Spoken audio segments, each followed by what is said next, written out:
और ब्रेक के बाद आगे बढ़ते हुए खबर अब टूल किट से जुड़ी हुई, टूल किट कांड से जुड़ी हुई कई जानकारियां लगातार एजेंसियों को मिल रही है और इसी के आधार पर दिल्ली पुलिस आगे कार्रवाई कर रही है। दिशा रवि की गिरफ्तारी हो चुकी है, लेकिन अब उसका साथ देने में निकिता जैकब और शांतनु का नाम भी सामने आ रहा है। सवाल यह भी कि टूल किट का मास्टरमाइंड क्या इन्हीं तीनों में से कोई एक था या फिर किसी के कहने पर यह किया गया। दंगा कंपनी को लेकर लगातार दिल्ली पुलिस और सुरक्षा एजेंसियां अलर्ट हैं और एक एक पहलू खंगाल रही हैं, लेकिन ये जो 4 तस्वीरें आप मेरे इर्द गिर्द देख रहे हैं उसको देखकर समझ में आता है कि एक बड़ी साजिश पहले से गढ़ी गई थी और उसी साजिश के तहत ये पूरा कांड हुआ। टूल किट ये वही टूल किट थी जिसे दिशा रवि ने एडिट किया, फिर ग्रेटा थनबर्ग ने उसे ट्वीट किया था और उस टूल किट के बाद ही लगातार विवाद बढ़ता चला गया। सवाल ये भी कि क्या ये पहले से सोची समझी गई साजिश के तहत किया गया।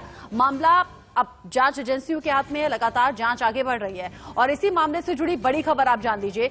टूल किट केस में एक बड़ा अपडेट मिल रहा है। दिल्ली पुलिस ने जूम को चिट्ठी लिखी है।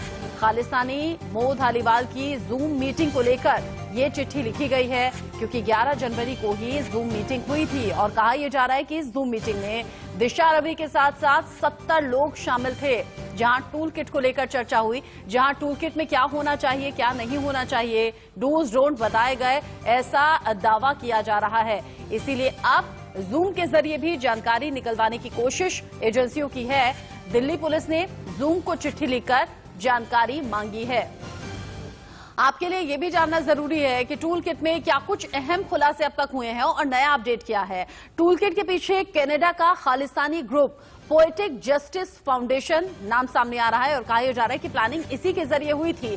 भारत की इमेज खराब करने की साजिश की गई और ये लगातार सामने आ रहा है कि विदेशी कुछ चेहरों के जरिए, ताकतों के जरिए देश की छवि को धूमिल करने की कोशिश हुई।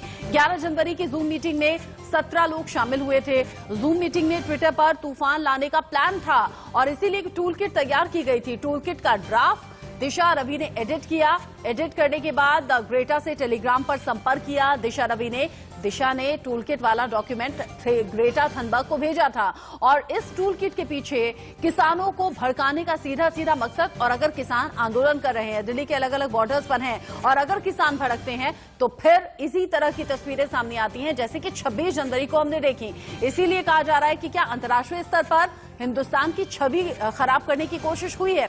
अब आप ये भी जानिए कि टूल किट की टाइमलाइन क्या कुछ है।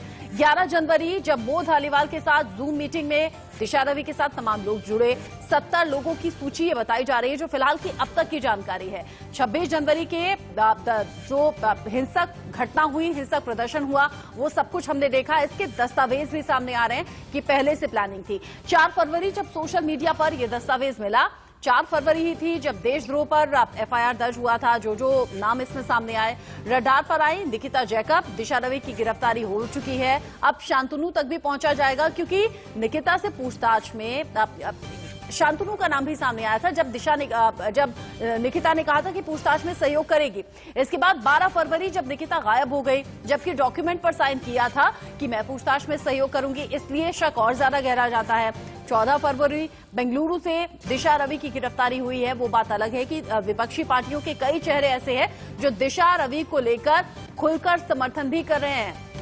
और इसी बीच बड़ी खबर, दिशा रवि के बाद अब निकिता पर गिरफ्तारी की तलवार लटक रही है और बड़ी खबर यह कि बेल अर्जी को लेकर सुनवाई आज होनी है। पहले से ही अग्रिम जमानत को लेकर अर्जी निकिता जैकब के जरिए लगा दी गई है क्योंकि निकिता जानती है कि कभी भी गिरफ्तारी हो सकती है। नॉन बेलेबल वारंट निकिता के खिलाफ जारी किया गया है। इसके बाद शांतनु का भी नंबर आएगा और शांतनु और निकिता दोनों की तरफ से अगर अग्रिम जमानत की अर्जी लगा दी गई है तो समझिए कि कुछ अब जरूर दाल में काला है। इसी खबर के साथ एक छोटा सा ब्रेक, लौट रहे हैं जल्द।